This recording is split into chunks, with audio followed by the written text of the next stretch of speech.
ഒന്നിനു വേണ്ടിയും അല്ലാതെ എന്നാലും എന്തിനോ വേണ്ടി. ഒന്നിനു വേണ്ടിയും അല്ലാതെ എന്നാലും എന്തിനോ വേണ്ടി. ശ്യാമാംബരത്തിൻ്റെ നീല നിശബ്ദത ചാലിച്ചെഴുതിയ പോലെ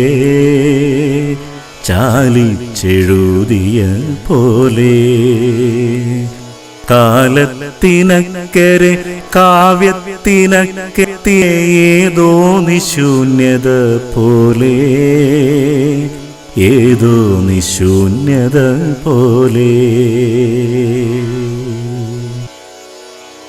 ഇതളറ്റു കൊഴിയുമെന്നോർക്കും മലർ പോലെ ചിറകറ്റ ശലഭങ്ങൾ പോലെ. ഇതളറ്റു കൊഴിയുമെന്നോർക്കും മലർ പോലെ ചിറകറ്റ ശലഭങ്ങൾ പോലെ. പേരിടാനാവാത്ത ചിന്തകൾ പൂക്കുന്ന ഗിരിശൃംഗ ഗാംഭീര്യമോടെ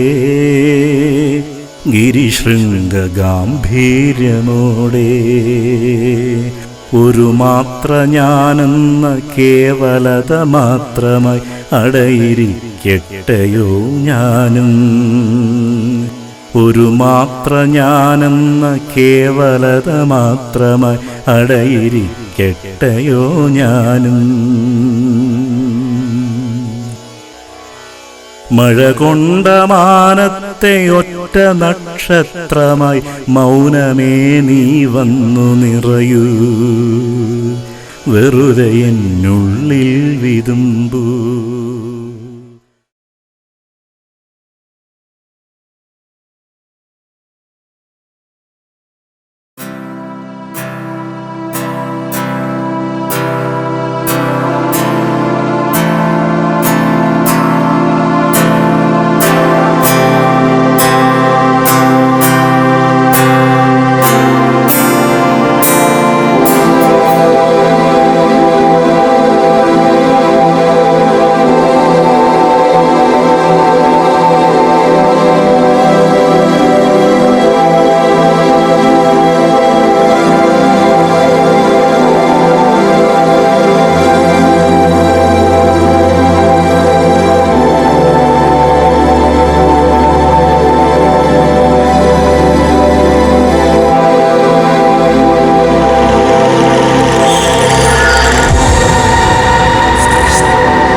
കല്യാണത്തണ്ട് എന്തോന്ന് പേരുടെ ഇത്? വനവാസകാലത്ത് രാമനും സീതയും ഈ കല്യാണത്തണ്ടിൽ വന്നിട്ടുണ്ടെന്നാണ് വിശ്വാസം. ഇവിടുത്തെ അമ്പലത്തിൽ വന്ന് പ്രാർത്ഥിക്കുന്നവർക്ക് പ്രണയസാഫല്യം ഉണ്ടാകുമെന്നാണ് ഇവിടുത്തുകാർ പറയാറ്. നിങ്ങൾ ഈ വൃത്തികെട്ട ചർച്ചയൊന്നും നിർത്ത്. പിന്നെന്ത് ചെയ്യാനാടോ, സമയം പോണ്ടേ? ഞാൻ കുറച്ചു നേരമായി അയാളെ തന്നെ ശ്രദ്ധിച്ചിരിക്കുക. ആര്? ആ അപകടം പിടിച്ച മുൻപിൽ തനിച്ചിരിക്കുന്ന അയാളെ. അതൊക്കെ നമ്മളെന്തിനാ ശ്രദ്ധിക്കാൻ പോകുന്നത്? അതല്ലടേ, ആ ഇരിപ്പിൽ എന്തോ ഒരു പന്തികേടുണ്ട്. എനിക്ക് തോന്നുന്നത് അയാൾ മരിക്കാമെന്നതായിരിക്കും. ഏത് നിമിഷവും അയാൾ ആ കൊക്കയിലേക്ക് ചാടാം. നീ ഇങ്ങനെ നെഗറ്റീവ് ആവാതെ. എനിക്ക് തോന്നുന്നത് അയാൾ ഒരു എഴുത്തുകാരനാവുമെന്നാ. സംശയിക്കണ്ട. കുറച്ചുകൂടി വ്യക്തമായി പറഞ്ഞാൽ, തിരക്ക് കുറഞ്ഞ ഈ ടൂറിസ്റ്റ് കേന്ദ്രത്തെ, ഈ ഓഫ് സീസണെ അയാൾ അത്രയോളം ഇഷ്ടപ്പെടുന്നുണ്ടാവണം. ഒരു ഉന്തവുമില്ല. എനിക്ക് തോന്നുന്നത് അയാൾ ഡൈവോഴ്സ് ചെയ്യാൻ ഒരു ഭർത്താവാണെന്ന്. ഇന്ന് അയാളുടെ ഭാര്യയുടെ 2ാം വിവാഹമാവും, അല്ലെങ്കിൽ മകളുടെ പിറന്നാളാവാം. അങ്ങനെ അയാളുടെ മനസ്സിനെ വിഷമിപ്പിക്കുന്ന ഒരു ദിവസം. ഭർത്താവൊന്നുമല്ല, അയാളൊരു കാമുകനാണെന്ന് വിശ്വസിക്കാനായി എനിക്കിഷ്ടം. എന്നെപ്പോലെ പ്രണയിച്ചവളാൽ വഞ്ചിക്കപ്പെട്ട ഒരു കാമുകൻ. കാമുകനായാലും എഴുത്തുകാരനായാലും ഭർത്താവായാലും അയാൾ മരിക്കാൻ പോവുകയാണെന്ന് ആ ഇരിപ്പ് കണ്ടാൽ അറിയാം. നമ്മുടെ കൺമുന്നിൽ വെച്ച് അയാൾ ആ കൊക്കയിലേക്ക് ചാടിയേക്കാം.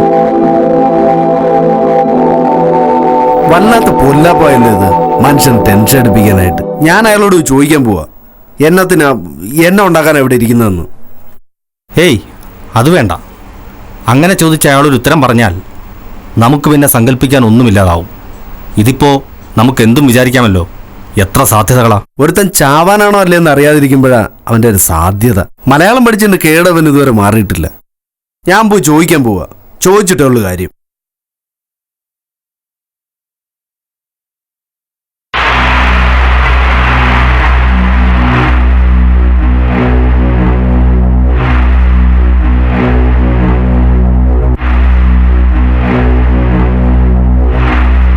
ഏയ്,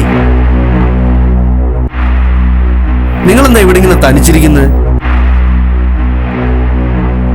ചോദിച്ചു കേട്ടില്ലേ, എന്തിനാ അപകടം പിടിച്ച മുനമ്പിൽ ഇങ്ങനെ? വെറുതെ. വെറുതെ? ഒരു കാരണവുമില്ലാതെ? എല്ലാത്തിനും എന്തെങ്കിലും കാരണം വേണമെന്ന് ആരാ നിങ്ങളെ പഠിപ്പിച്ചേ? എന്നാലും വെറുതെ ഒരാളിങ്ങനെ ഇവിടെ വന്നിരിക്കൂ? ഒരു പ്രശ്നം നിങ്ങൾക്കില്ലേ? എന്താ, വെറുതെ വന്നൂടെ? വെറുതെ ഇരുന്നൂടെ? അല്ല, ഒന്നുമില്ല. ഞാൻ വെറുതെ.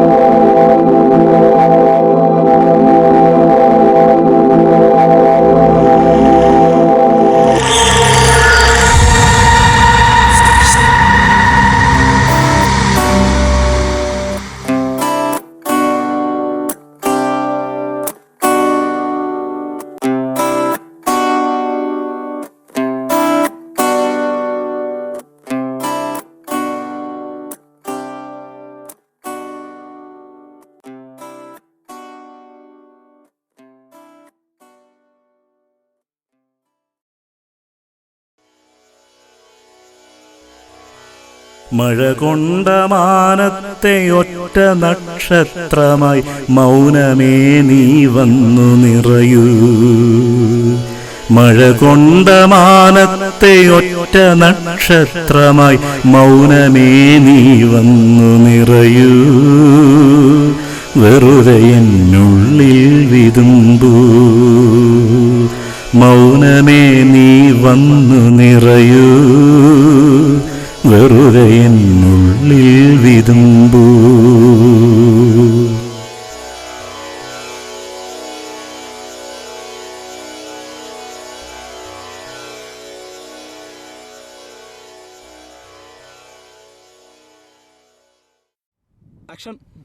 ഇവിടുത്തെ ക്ഷേത്രത്തിൽ ഒന്ന് പ്രാർത്ഥിക്കുന്നവർക്ക് പ്രണയസാഫല്യം ഉണ്ടാവാറും. ഇവിടുത്തെ ക്ഷേത്രത്തിൽ ഒന്ന് പ്രാർത്ഥിക്കുന്നവർക്ക് പ്രണയസാഫല്യം ഉണ്ടാവാറും.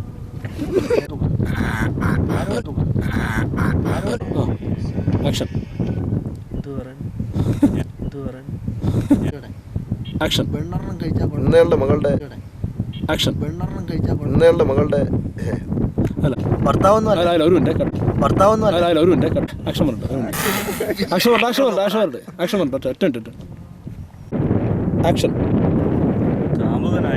എഴുത്തുകാരനായാലും ഭർത്താവായാലും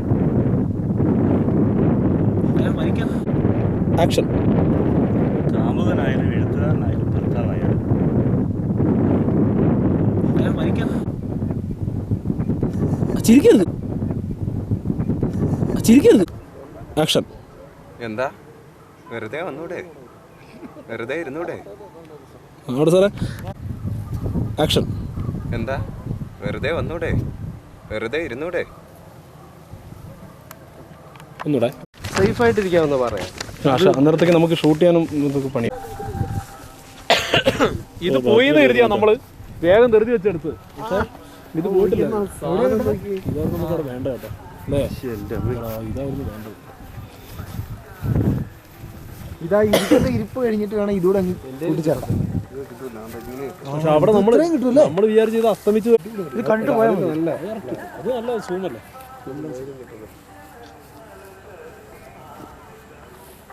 ഒരാൾ അങ്ങോട്ട് തിരിഞ്ഞു നിൽക്കുന്ന ആലോചിച്ച് നോക്കി. അവിടെ ഒരാൾ അനന്തതയിലേക്ക് നടന്നു പോകാം. അല്ല സൂം ചെയ്താലോ സാറേ? ഒരാളെ അനന്തതയിലേക്ക് നടന്നു പോവാ. സൂം ചെയ്ത് സൂം ഇൻ ചെയ്തിരുന്നു. സൂം ഔട്ട് ചെയ്താ അതിന് സൂം. എന്നാ രസം. രോമിനെ കിട്ടിയില്ല. അവനെ ഒന്നുകൂടെ നടാ.